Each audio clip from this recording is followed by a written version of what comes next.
여의도에서 비상할 날을 꿈꾸는 젊은 정치인들과 정치 현안 짚어보겠습니다. 의사당 1번 출구 오늘도 강성필 민주당 부대변인 황희두 노무현재단 이사 두 분 함께합니다. 안녕하십니까? 안녕하세요. 자, 특검 얘기부터 하기 전에 노상원 정보사령관 얘기 좀 해보겠습니다. 네. 법원에 추가 구속이 됐습니다. 네. 사실은 내일 0시 사실 석방되게 돼 있었어요. 6개월 그렇죠. 만료가 돼서 네. 추가 구속의 의미 어떤 것입니까? 일단 이제 우리가 기본적으로 평소에 우리가 뭐 막 한 10년 이상의 중형 받고 네. 뭐 이렇게 형사소송법상 뭐 사형이라든지 무기징역 받은 사람들이 이 사회를 돌아다니는 것 자체가 사실 이상하잖아요. 그러니까요. 그것도 시민들이나 많이 두려워하고 그런 차원에서 보면 당연히 형사소송법상 가장 중한 범죄인 내란죄를 저지른 이 내란 공범들이 이 사회를 돌아다니는 자체가 사실 그게 이상한 거거든요. 네. 그래서 노상원이라든지 뭐 김용현이라든지 뭐 여러 군 사령관들 이런 사람들 다 그래서 지금 감옥에 가 있는 것이고 그런 차원에서 윤석열 씨가 지금 밖에 돌아다니는 자체가 이게 비정상인 거거든요. 그래서 지난 1월에 내란 공범과 직권남용 혐의로 노상원 씨는 구속이 됐어요. 네. 근데 추가적으로 이제 제2 수사단을 구성, 그러니까 만약에 이 내란이 성공을 했다고 하면 제2 수사단을 구성을 해가지고 부정선거 의혹을 담당하는 그런 역할을 맡기려고 했고 또 이런 과정 속에서 정보사 요원 한 40여 명의 어떤 인적, 군사적 비밀을 이 사람이 불법으로 취득했다는 혐의 그리고 알선 수재까지 있습니다. 그렇죠. 그러니까 본인이 김용현 전 장관의 어떤 그 위세 또 호가호위 하면서 군인들한테 내가 승진시켜 줄게 하면서 돈 받았다는 거 아니겠습니까? 네. 그래서 결과적으로 이런 중한 범죄를 저질렀기 때문에 도망 우려가 크다라고 해서 추가 구속됐습니다. 이게 지금 노상원이가 구속되는 거 봤을 때는 윤석열하고 비교해 봤을 때 더하면 더했지 윤석열이 지금 구속이 안 될 가능성이 없어 보이는데요. 어떻습니까? 그래서 이게 노상원도 증거인멸 도주 네. 우려 문제, 특히 윤석열하고 이제 똑같은 세계관을 공유했던 내용들이 뭐 소위 망상 메모라고 알려졌잖아요. 그러니까요. 22년도 윤석열 당선은 문제가 없었다. 그리고 하필 또 그 윤석열 것만 빼고 민주당 뭐 3분의 1은 부정선거로 당선이 됐다. 그러면서 그렇기 때문에 탄핵의 정당성이 없다. 네. 그럼 그 부정선거로 된 사람들이 탄핵을 했기 때문에 이런 말 같지도 않은 소리를 지금 했던 사람이기 때문에 이 윤석열도 실제로 그런 똑같은 얘기를 하지 않았습니까? 그래서 노상원이 저렇게 그 추가가 됐다는 건 그 결국 윤석열도 이제 그 뭐 구속 100%라는 얘기도 막 나오더라고요. 네. 그래서 뭐 반바지 입고 더 이상 활보하는 걸 안 봐도 된다. 이런 얘기도 지금 그런 맥락에서 나온다 봅니다. 근데 어쩌면 그런 생각 들어요. 지금 형사소송법상의 구속 1심 구속 기간이 6개월이거든요. 네. 미국에 이런 건 없어요. 6개월이라는 건 6개월 안에 마치라는 거예요. 가급적이면. 네. 쭉 끌어가지고 6개월 끌어라는 게 아니고 막 6개월 끌면 풀어주라는 게 아니고 6개월 안에 맞춰서 1심 끝내라는 거잖아요. 네. 윤석열 재판 지금 보면 얼마나 뭐 사실 구속은 아니지만 네. 천천히 하고 있는지 그것도 좀 이해가 좀 안 됩니다. 그러니까 지기현 판사 같은 경우도 이렇게 대충 좀 하다가 네. 자기는 놔두고 떠나려고 하는 것 같아요. 그런 모습도 사실 그러니까 느껴집니다. 최소한 일주일에 두세 번은 해야 되는 거 아닙니까? 네. 참 이해할 수가 없습니다. 빨리빨리 해야 되는데 두 분 보셨을 때 윤석열 구속 가능성 100%입니까? 그렇게 아 생각합니다. 100%입니까? 예. 저는 99.99999999999% 아 저도 사실 옛날 같았으면 100%라고 했을 건데 이 지기현 같은 사람들이 이 세상에 있다는 걸 알게 되고 지기현 뭐 심우정 이런 사람들 보면서 네. 아 세상에 꼭 이렇게 상식적으로 돌아가지는 않는구나 해서 저도 99.999 자, 특검이 지금 하여튼 잘하고 있습니다. 국민들이 응원도 하고 있고 계속 그런 생각이 들어요. 이렇게 하면 되는 걸 왜 검찰은 못했냐 이제껏 그런 생각 안 듭니까? 못한 게 아니라 안 한 거예요. 거잖아요. 그러니까 보이잖아요. 네. 그러니까 그래서 수사기소- 특검이 필요한 거잖아요. 그러니까 그 이후에 또 수사 기소 분리시켜야 되는 게 이래서 그런 겁니다. 네. 전 그래서 이 검찰 집단이 항상 뭐 하는 얘기지만 똑똑한데 사악한다라는 비판에 전 동의하지 않습니다. 아, 그냥 찌질한 것들이에요. 찌질한 왜냐면 것들이다. 뭐 이게 과하다고 생각할지 모르겠지만 네. 실제로 하는 짓 보면 윤석열 정부 있을 때 한창 난리가 나가지고 국민들이 분노할 때 그때 이포로스가 그렇게 뜨겁다는 얘기 본 적 있습니까? 없습니다. 거의 없죠. 근데 민주정부만 들어서면 이번에 뭐 임은정 동부지검장 네. 막 비난할 때도 2%가 막 계속 올라온다는 거예요, 글이. 그러니까 이런 식으로 자기네들이 그 싸울 대상, 좀 만만해 보이는 사람들 앞에서 그렇게 허세를 다 부리고 그러니까요. 심호정이 뭘 잘했다고 막 꽃다발 들고 앞에 막 검사들 줄 서 있습니까? 그러니까 이런 걸 보면은 그냥 지금 시대 과제가 검찰 네. 개혁이 된 게 괜히 된 게 아니다. 자기들 자업자득이다. 찌질한 집단이었다. 그렇게 예, 생각합니다. 찌질한 집단, 강자한테는 비굴하고 약자나 자기 생각하고 다른 데는 아주 강하게 대하는. 근데 그마저도 네. 편한 게 우리 과거 문재인 정부 때 검찰 개혁한다고 했을 때 얼마나 반발이 심했습니까? 근데 지금은 그러지가 않아요. 그러니까 본인들 이제 아는 거예요. 네. 알겠습니다. 검찰 개혁까지 아마 연관이 될 것 같습니다. 특검 수사가 쭉쭉 나오고 그러면 또 개혁에 또 탄력이 또 붙지 않을까 그런 생각도 좀 해봅니다. 자, 국민의힘 얘기 좀 해보겠습니다. 아유 참 이건 뭡니까 이거? 혁신위원장을 뭐 한다 할 때도 제가 5번 줄 알았거든요. 안철수 의원이 한 게 맞나 이런 생각했는데 오보가 아닌 오보가 지금 진짜가 돼버렸어요. 사퇴를 해버렸어요. 한 지 얼마 안 됐는데 어떻게 보십니까? 이게 말이 됩니까? 근데 이제 선우 경중이라고 이재명 대통령께서 네. 말씀하신 적이 있어요. 뭐냐 일에는 순서가 있고 더 중요한 것이 있다라는 거잖아요. 우선순위건죠. 쉽게 말해서. 근데 지금 현재 국민의힘은 이 혁신위를 끌 수 있는 자체가 동력이 없어요. 그렇기 네. 때문에 혁신위를 꾸릴 게 아니라 전당대회 준비위원회를 만들었어야죠. 네. 그래가지고 전당대회 준비가 꾸려지면 전당대회 일정을 빨리빨리 공정하고 중립적으로 이렇게 세운 다음에 그다음에 당대표에 나서는 자들이 내가 만약에 당대표가 된다면 이렇게 예를 들어서 뭐 쌍권총도 제가 자르고 뭐 누구도 자르고 보내고 그다음에 앞으로 뭐 셋이는 어떻게 할 것이고 당명도 제가 바꾸겠습니다. 그리고 뭐 이재명 정부에게 제가 협조할 건 협조하고 또 견제할 건 견제하겠습니다. 이렇게 혁신안을 내밀어 가지고 민주적인 절차에 의해서 선출된 당 대표가 혁신을 이끄는 거지. 무슨 안철수가 시간도 별로 안 남았는데 뭐 안철수가 됐든 또 철수가 됐든 누가 됐든지 간에 어떻게 이 혁신위를 이끌 수가 있겠습니까? 그러니까요. 이게 되게 상식적인 말씀인데 사실 국힘당에서 딱 지금 똑같은 메시지 나오면 바로 초재선들이 달라들어서 연판장 돌리고 할 겁니다. 저 냅두면 안 된다고. 네. 이재명 정부의 협조에 협자만 들어가도 난리를 치니까. 네. 그래서 사실 그리고 안철수 의원 얘기 나왔을 때도 뭐 혁신전대 다들 그 트라우마 떠올리면서 찰스 맛이 시작될 거다 이런 얘기가 나오지 않았습니까? 찰스 맛. 예, 네. 이게 이제 본격 시작이 됐다 생각합니다. 자, 그렇지만 뭐 안철수 의원의 말을 들어보지 않을 수 없는데요. 자, 안철수 의원은 본인이 사퇴한 배경 이렇게 설명을 했습니다. 국민들께 혁신의 의지를 보여드리기 위해 먼저 최소한의 인적 청산을 행동으로 옮겨야 한다는 판단 아래 비대위와 수차례 협의했지만 합의에 이르지 못했습니다. 목숨이 위태로운 환자의 수술 동의서에 끝까지 서명하지 않는 안일한 사람들을 지켜보며 참담함을 넘어 깊은 자괴감을 느꼈습니다. 그렇다면 메스가 아니라 직접 칼을 들겠습니다. 당대표가 되어 단호하고도 강력한 혁신을 직접 추진하겠습니다. 도려낼 것은 도려내고 잘라낼 것은 과감히 잘라내겠습니다.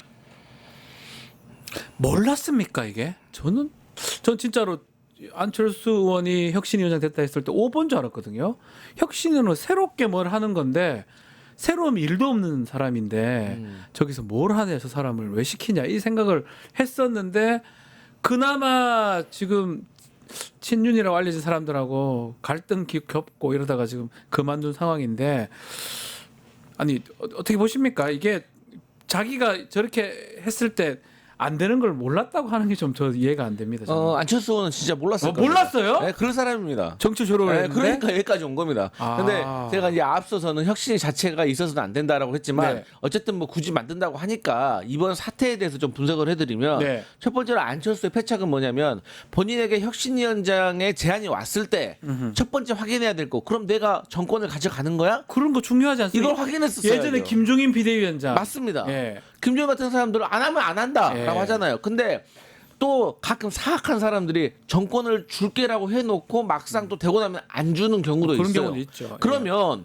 이번 같은 경우도 취임을 해가지고 1차 쇄신안을 발표하는 거예요. 쌍권총 잘라야 됩니다. 네. 그리고 뭐 우리가 대통령 탄핵 반대 당론 무효화해야 됩니다. 그리고 대선 후보 교체 시도에 대해서 우리 당무감사해야 됩니다. 이렇게 던진 다음에 그걸 송원석과 아이들이 안 받은다고 하면 그럼 저는 이제 할 일이 없으니까 사퇴하고 전당대회 나가서 이런 식으로 나가는 것이 차라리 순서인데 이것은 뭐랄까 이 전략이 없다고 할까요? 전략이요? 그냥 항상 감정적이라고 할까요? 예. 그러니까 뭐 혁신위원장 다 자기 뜻대로 될 줄 알고 좋다고 받아가지고 했는데 막상 하려고 하니까 혁신위 구성조차도 자기 뜻대로 안 되니까 그럼 나 그만 안 할래요.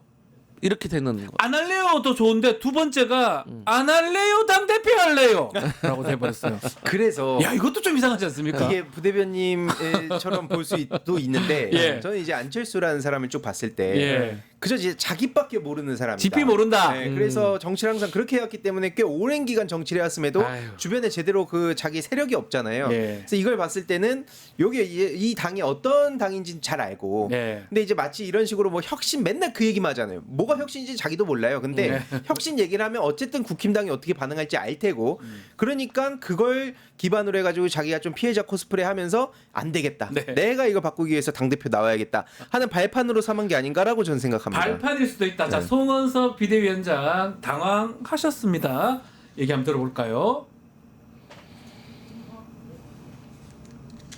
오늘 안철수 위원장께서 갑자기 혁신위를 하지 않고 전당대회에 나가시겠다고 말씀하신 부분에 대해서 안타깝고 당혹스럽다 하는 말씀을 먼저 드립니다. 오늘 전당대회 출마 선언하신다는 내용을 미리 귀뜸이라도 있었다면 오늘 혁신위 의결 안건을 비대위에서 의결을 하지 않았을 텐데 다소 아쉬운 측면이 있습니다. 자, 송원석 위원장 원내대표 비대위원장이죠. 이게 해프닝으로 보는 또 시각도 있는 것 같아요. 이 친윤 때문에 이렇다. 이런 거 어떻게 부위원장님, 부대변인 왔습니까? 네, 뭐 사실 친윤이라고 우리 언더찐명이라고 한다면서요. 네. 그러니까 이제 수면 아래에 있으면서 본인들끼리 한 20-30명이 똘똘 뭉쳐가지고 TK, PK 지역 그리고 일부 강원도 지역까지 해가지고 본인들의 기득권을 지키기 위해서 수면 아래에서 계속해서 그 어떤 기득권을 놓지 않으려고 하는 네. 이런 사람들의 어떤 모습인 것 같은데 결론은 안철수도 좀 경선 패배하고 나서 한동훈 공격하고 이준석 만나고 하면서 좀 자신감이 있었던 것 같아요. 나도 이제 빨간색이다.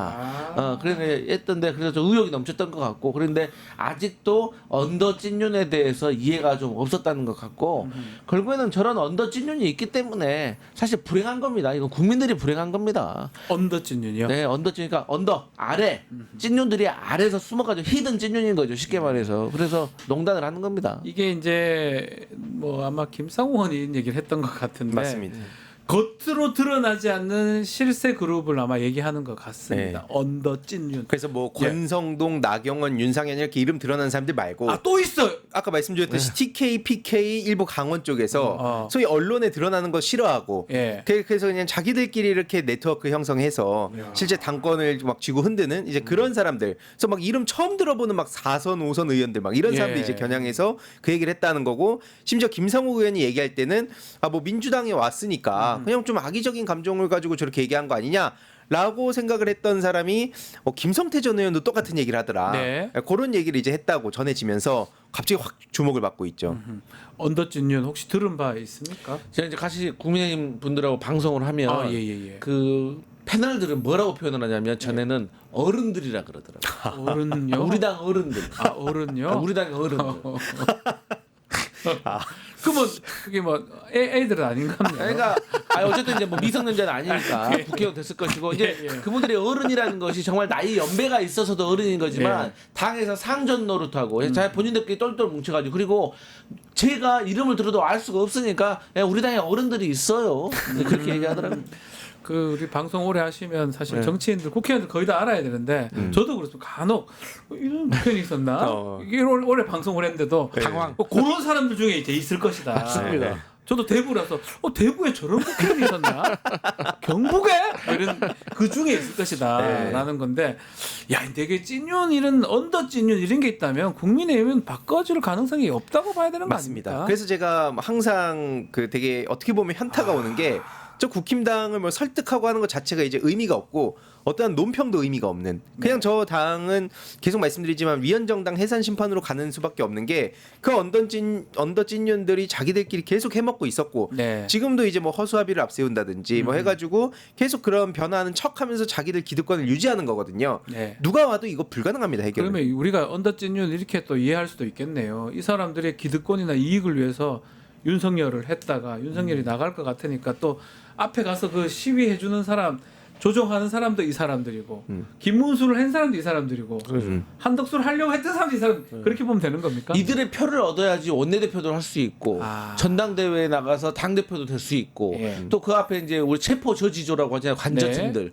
그분들도 이제 이 사람들의 지원이 있어야지 본인들도 큰 정치할 수 있다고 생각을 하는 건데 그러니까 이게 최근에 어디 뭐 기사를 보니까 이제 TK, PK 지역에서 너희들은 더 망해야 될 끼다. 뭐라더라? 너희들은 더 죽어야 될 끼다. 이런 식으로 표현했던가. 또 시민들이 그랬다는 거예요. 사투리로요? 사투리로. 너희들은 더 죽어야 정신을 차리나? 맞아요. 그 말이에요. 비슷하게? 그러니까 아니, 본인들이 이번에도 그 언더찐년 그 어른들이 논리가 이거라는 거예요. 네. 야, 우리 지역구에서는 다 김문수가 표가 막 70% 나왔는데 너희 뭐했냐? 이런다는 거예요. 그러니까 아직도 세상 물정 모르는 거예요. 자, 국민의힘이 그래서 중수청 얘기 맨날 하잖아요. 네. 중도, 수도권, 청년. 아무 의미가 없는 얘기예요. 아. 그런 걸 막- 중대범죄 수사청 아니니까. 그러니까 사실은 그런 얘기들이 나오는 걸 봤을 때 네. 사실 다수 시민들도 아무리 저렇게 언플해도 아까 언더찐용 같은 사람들이 당을 장악하고 있다는 거 알잖아요. 네. 근데 사실 이거 안철수라는 사람이 만약에 진짜 몰랐다면 아하. 그러면 그것도 그거 나름대로 정치할 자격이 없는 거죠. 아. 아니, 다수 국민들도 알고 있는데 그 당에 들어가서 심지어 손가락 끌고 들어갔던 사람 아닙니까? 손가락은 무사한지도 묻고 싶은 거고 있더라고요. 그런 네. 사람이 그런 있어요? 사람이 인적 청산을 얘기하면서 싼 건 얘기하면 네. 다수 국민들 입장에서 싼 거는 물론이고 거기에 당신도 포함이다. 갑자기 뭐 튀어나와가지고 본인은 아닌 것처럼. 그러니까 이 당 자체가 정해서 의미가 없다 보는 겁니다. 그러니까 아저씨 의원도 그렇게 뭘 모르면 우리 뉴스 토마토를 아침부터 챙겨보면 됩니다. 여기 다 나오는데 다 나옵니다. 다 나오죠. 네. 봐주세요, 네. 의원님. 구독 좋아요도 누르시고요. 구독 좋아요. 구독까지 눌러주시면 100만이 이제 곧 되는데 눌러주시면 너무나 좋긴 하지만 예. 안철수 의원님이 그 자기 당이고 네. 혁신위원장이 될 때 그 정도의 상황 파악이 안 됐다. 네. 이게 좀 안타깝습니다, 사실은. 아 근데 이제 예. 그분이 계속 이제 저도 뭐 과거에도 오랫동안 지켜봤지만 항상 답정너입니다. 네. 그러니까 주변 사람들한테 어떤 이슈가 있었을 때 물어보기는 1등으로 잘합니다. 네. 근데 결국 물어본 사람들의 증언에 따르면 자기 맘대로 하죠. 결국 지 맘대로 하더라. 뭐 먹고 싶냐고 물어보고 뭐 먹고 싶습니까? 이렇게 물어보고 뭐 짜장면 짬뽕 물어보면 자기는 고기 먹읍시다 이런 스타일. 이럴 거 왜 물어보냐고. 예. 차라리 부패를 데려가든지. 예, 예. 그래서 그 네. 혁신위원장도 답정너였다 생각을 하고 있는 겁니다. 예. 아, 국민의힘 총체적 난국 어떻게 해결해야 될지 좀 지켜보기로 하고요. 요 얘기도 좀 해보겠습니다. 이재명 대통령이 김민석 국무총리한테 의정 갈등 해결을 해서 해결해달라고 좀 적극적으로 나서달라고 당부를 했는데, 야, 김민석 총리도 대단합니다. 바로 일정 잡아서 만나러 갔습니다. 네.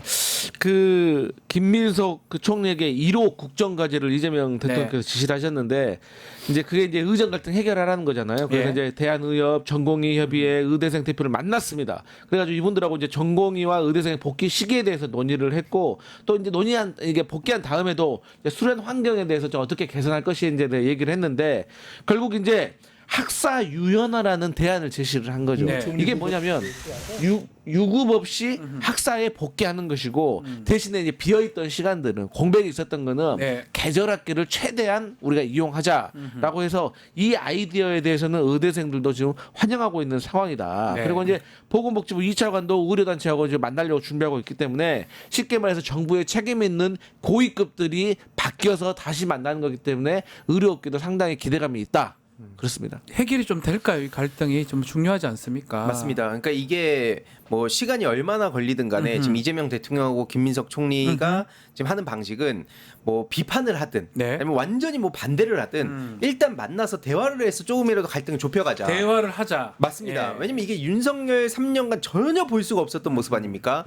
근데 반면 이제 이재명 정부는 지금 그동안 방치해놨던 일들 네. 그래서 그 나라가 지금 이렇게 아작이 났기 때문에 이런 거 하나씩 풀어가자는 차원이기 때문에 그 결국에는 뭐 당장 하루아침에 뭐 그 해결이 되면 가장 좋겠지만 그게 안 되더라도 이재명 대통령과 김민석 총리가 가장 잘하는 게 계속 듣고 네. 갈등을 조정해가는 거. 소통. 그래서 저는 여기서 가장 제일 싫어하는 부류가 뭐냐면 그 뭐 예를 들어서 우리가 생각하는 100이 있으면 예? 그 100의 결과가 안 나왔다고 이것도 막 평가절하하는 거. 아. 그런 식으로 하면 아무것도 안 돼요. 그렇게 하는 게 윤석열이에요. 윤석열이죠. 그렇기 때문에 예. 이거는 0 아니면 1이 아니라 그 사이에 어떤 그 조정을 하면서 일부 뭔가 아쉬운 측면이 있다 하더라도 이렇게 갈등을 해결해 가야 그 다음 스텝을 밟을 수 있다. 네. 왜냐면 이게 연금 개혁이나 뭐나 맨날 그런 얘기만 하는 뭐 그런 fem코 수계 같은 사람들이 있거든요. 네. 그래서 그런 차원에서 볼 필요가 있다. 자, 연금 개혁 같은 게 막 단기간에 해결될 것 같지가 않는 거잖아요, 네. 사실은. 이게 국정 운영할 때 대통령이 국무총리를 직접 내세우는 거. 이거는 정말 강력한 의지가 담겨져 있다고 봐야 되겠죠. 사실 원래 총리가 하는 역할이 뭐냐면 이 대통령의 역점 사업에 대해서 마무리를 네. 하고 꼼꼼하게 챙기는 것이고, 두 번째로는 이 부처 간에 일을 추진하다 보면 갈등이 있습니다. 네. 업무가 중복되고 이거를 조정해주는 조정해주는 역할을 해주고, 역할. 그다음에 사회적인 갈등에 대해서 이제 타협을 이끌어내는 것이 이제 총리의 역할인데, 그 동안에 이제 총리들이 그 역할을 제대로 하지 못했던 거죠. 그렇죠. 그렇기 때문에 이제 그냥 뭐 어디 가서 대신해서 책임만 지는 그런 그렇죠. 느낌이었어요. 그러니까 이제 총리가 이렇게 내치에 있어서 제대로 역할을 해줘야지 총리를 믿고 대통령의 외교, 외치에 대해서 더 신경을 쓸 수 있는 건데, 지금까지는 그게 조화롭지 못했다는 것이죠. 네. 네. 지금 뭐 이재명, 김민석 이 두 사람 이 비공개 주례 회동도 했다고 하는데 자주 만날까요? 그렇게 지금 보입니다. 그런 의미에서 김민석 총리를 지명한 것으로 봐야 됩니까? 맞습니다. 아. 특히 굉장히 스마트하시거든요. 네. 그래서 지금 제일 중요한 거는 일을 잘할 사람이다. 요 일관된 원칙으로 인사들을 하고 있기 때문에 뭐 실제로 많은 당원들도 거기에 지금 관심을 갖고 있는 거고, 네. 특히 그 중에서도 저는 가장 관심을 갖는 게 계속 말씀드린 사이버 내란 문제.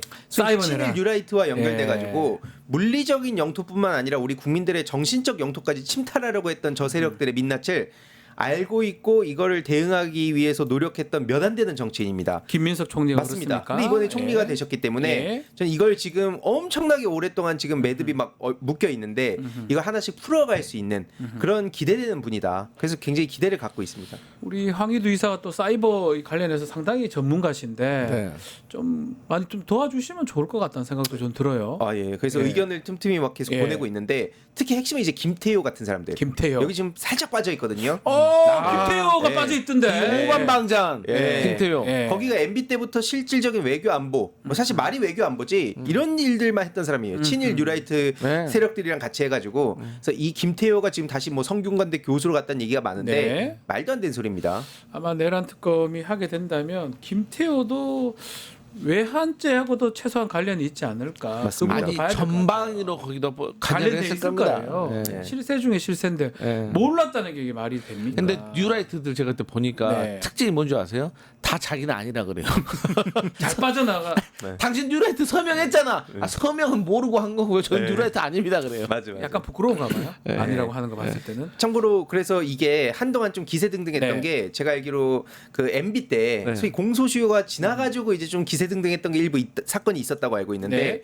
요번에 윤석열 정부 들어서서 다시 뭐 이런저런 일들을 했으면 그것도 이제 더 이상 못 버팁니다. 네. 그래서 내란 특검뿐만 아니라 앞으로 저는 이제 특별법이 나와야 된다 보는데 특히 이 사이버 내란 문제도 많은 관심 부탁드립니다. 자, 이재명 대통령 국정 운영 스타일은 어떻습니까? 뭐 30일밖에 안 됐지만 정말 실용적이고 정말 빠릅니다. 신속 정확 이거 맞습니까? 저는 재판위원님. 이제 그 이재명 대통령 확실히 기초 단체장부터 시작했던 사람이라서 인사의 기술을 한다. 그러니까 일을 하기 위해서 일할 사람이 있어야 되잖아요. 예. 인사의 기술은 세 가지입니다. 뭐죠? 첫 번째가 발탁, 두 번째가 승진, 세 번째가 좌천입니다. 좌천이요? 네. 그러니까 좌천 시킬 사람 또 좌천을 시켜야 됩니다. 그래야지 또 발탁을 해서 승진을 채워넣는데 이재명 대통령은 한 가지 추가된 게 있습니다. 뭐죠? 용병술까지 뛰어납니다. 근데 보통 성남시장 같이 기초단체장을 하다 보면 보통의 사람들이 뭘 딱 시장이 딱 되면 공무원들 중에서 전임 시장하고 친했던 사람 배제, 나는 민주당인데 국민의힘 성향이면 배제 이렇게 하다 보면은 역전 사업을 해야 되는데 일 잘하는 사람은 소수이기 때문에 일을 시킬 사람이 없어요. 그러니까 그 시장을 두 번째 할 때는 그걸 깨달아 가지고 그 사람들을 구슬려서 같이 일을 합니다. 네. 그러니까 이재명 대통령 같은 경우는 성남시장도 하시고 경기도지사를 하면서 이 인사의 기술을 체득을 하신 거예요. 그런 것들이 지금 나오는 것이 인사에 반영이 되는 것이고 거기에 대한 추가 연장 상상이 이제 우리 앞으로 말하겠지만 김종인 전 비대위원장을 미국 특사로 보내는 것들. 그것도 참 네. 놀랍습니다. 이 네. 용병 얘기를 했는데 뭐 실용적인 인사를 하겠다라고 했는데 네. 그걸 보여줬어요. 전임 장관 유임도 시키고 급기야는 김종인 반대편으로 보긴 어렵지만 네. 김종인 전 비대위원장 네. 항상 비대위원장만 하신 것 같아서 네. 네. 미국에 보냈어요. 그러니까 이게 결국 이재명 대통령 본인의 실력에 대한 네. 그 자신감과 그렇죠. 그리고 국민들에 대한 믿음이 없으면 불가능하거든요. 그렇죠. 그냥 말로만 실용하면서 이거 어설프게 따르는 사람들이 다 망합니다. 하지만 이게 앞서 말씀드렸듯이 본인 실력과 국민들에 대한 믿음을 기반으로 지금 이렇게 가는 거고 결국 중요한 거는 실제로 이재명 대통령께서 모든 사안들을 다 꿰뚫고 계시고 맞아요. 어지간한 장관들보다도 잘 이해도가 높다 보니까 그 진땀을 흘리는 경우가 많잖아요. 그리고 특히 공개적으로 투명하게 회의하자 예. 이런 쪽으로 가다 보니까 이제 국무위원들도 그동안 그 바보로 앞에서 이제 대충 그냥 바보라고요? 신용만 하고 집에 예, 갔었는데 예, 예. 그랬던 사람들이 지금 진땀 흘리고 있는 거 아닙니까? 그렇죠. 예, 이제 대한민국 국민들 입장에선 정말 기대를 해도 좋다. 그래서 제가 이재명 대통령 국무회의를 보면서 이번에 외청까지 확대했잖아요. 네네. 그걸 보면서 야 진짜 이 사람 워커홀릭이라는 게 제가 그런 비싼 분으로 제가 한번 모셔본 적이 있거든요. 아, 그렇습니까? 예, 네. 일에 막 하여튼 누구랑 말씀해 주세요. 이제 옛날에 강훈태 장관이라고 네, 이제 YS 시절에 호남 출신인데도 내무부 장관이 된 분. 그때부터 계셨어요. 예. 정치계 아니 예, 우리 그분이 국회의원 강승필 대변인이 그때부터 계셨군요. 아주 제가 어렸을 때인데 아. 이제 그 사람 같은 경우도 어떤 일이 있냐면 예. 본인이 장관 그러니까 얼마나 일을 잘했으면 호남 사람을 YS가 내무부 장관 시켰겠어요. 내무부 장관이면 지금으로 따지면 행안부 장관. 기재부하고 행안부를 합쳐놓은 건데 네. 근데 그렇게 일을 잘하는 사람이니까 이 사람 별명이 뭐냐 이 주사 아니, 강 주사였어요. 주사. 주사입니까? 그러니까 6급, 7급. 7급 이렇게 너무 실무를 잘한다고. 근데 이 사람은 답답해하는 거야. 왜? 국장들한테 뭐 물어보면 당연히 실무 안 하니까 네. 몰라요. 그러니까 그 아래 과장, 근데 과장도 몰라. 그러니까 이재명 대통령이 그걸 느낀 것 같아. 장관이란 사람들이 모르니까. 윤석열 정부에서 된 장관이란 사람들 뭐 물어보면 몰라. 그러니까 차관 불러도 차관도 잘 몰라. 그러니까 야 됐어. 뭐 확인해 오겠습니다. 그러지 마. 다 불러. 야, 내가 다 확인하겠다. 그래야지 일이 속도감이 붙는 거잖아요. 그래서 예. 일하는 방법을 하는 사람이다. 이재명 대통령 저도 뭐 성남시장이나 경기지사 그때도 인터뷰도 좀 하고 봤지만 점점점 발전하는 네. 그런 모습이고 대통령 하면서 자신감이 있으니까 인사를 쓰는 거 아니냐 이런 생각이 제게 들. 그래 뭐 일각에서는 좀 비판을 하기도 하잖아요. 저 사람 왜 쓰냐 이러는데 그게 명확한 철학이 있기 철학이 때문에 있으니까 가능한 가능한 거죠. 거죠. 예. 내가 하다가 만약에 말 안 들으면 예. 내 생각하고 다르다면 예. 자르면 되는 거잖아요. 맞습니다. 사실은. 왜냐면 공무원들이 슬쩍 장난질 치고 이럴 때가 그러니까요. 있는데 그거에 대해서도 다 아니까 네. 그걸 이제 판단할 수 있어서 이게 믿어도 된다 생각합니다. 네. 하여튼 근데 댓글에 김종인 아니시 계속 그런 얘기인데 똑같아요. 사람들이 이제 그 어떤 편견인가요? 하여튼 본인 생각이 있어요. 근데 저 사람이 왜 와 있지? 뭐 예컨대 민정수석 얘기도 네. 있고 뭐 검찰 인사 얘기도 사실 아직 조금 불만들은 있잖아요. 제가 그래서 용병술이라고 말하는 게 뭐냐면 예. 내가 원래 배제돼야 될 사람인데 저한테 일을 맡기잖아요. 네. 요건까지 바칩니다. 아. 그 대부분의 사람의 심리입니다. 아하. 예. 더 고마워하고 그러면서 윤석열 정부에서 서운했던 것이 생각나고 그렇지. 그렇죠.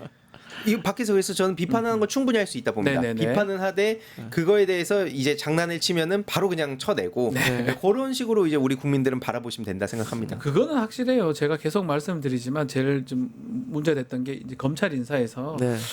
친윤 쪽 사람들을 이렇게 하느냐 뭐 그런 얘기를 했었는데 네.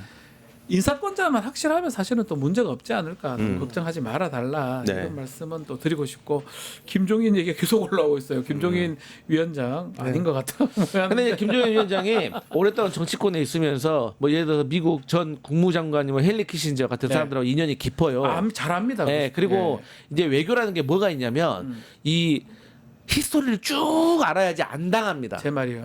이 그냥 히스토리를 모르는 상태에서 지금 현안만 알고 가는데 갑자기 상대 미국에서 야 옛날에 이렇게 해가지고 이렇게 해서 그래서 이게 된 거야라고 해버리면 히스토리를 모르는 사람은 당황하거든요. 이제 이런 면에서 장점이 있기 때문에 제가 이재명 대통령의 용병수를 한번 믿어봅시다. 한번 믿어보시죠. 중요한 상황입니다. 네. 지금 관세 관련해서 8월까지 지금 유예가 미뤄지 8월부터 시행이 된다고 하니까 가서 해결하지 않으면 안 되니까 또 김종인이 이제 믿어봅시다. 정치인으로 알고 있는데 사실 이 사람이 경제학에 더 조예가 깊어요. 아, 예. 경제학 까죠? 맞죠?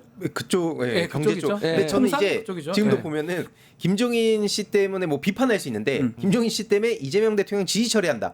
요런 건 사실 말이 안 너무 점프를 한다. 짬뿌다. 네. 알겠습니다. 잘 생각해 보면 이게 왜 저런 얘기가 나오는지 알 수 있죠. 잘 해결할 수 있는지 한번 지켜보기로 합시다. 자, 오늘 의사당 1번 출구 여기서 마무리하겠습니다. 황희두, 강성필 두 분 감사합니다. 감사합니다. 유튜브 구독하고 실시간 채팅과 댓글을 남기시면 매일매일 7천 TTCO를 드립니다. 참여 방법은 통통물 어플을 다운로드하고 회원가입과 로그인을 해주세요. 마이페이지에서 나의 회원 고유 번호를 복사해주세요. 유튜브 구독 후 실시간 채팅이나 댓글창에 고유 번호를 한 번만 입력하면 준비 끝! 지금 유튜브 채팅과 댓글 쓰기 참여하고 실천 TTCO 받아가세요.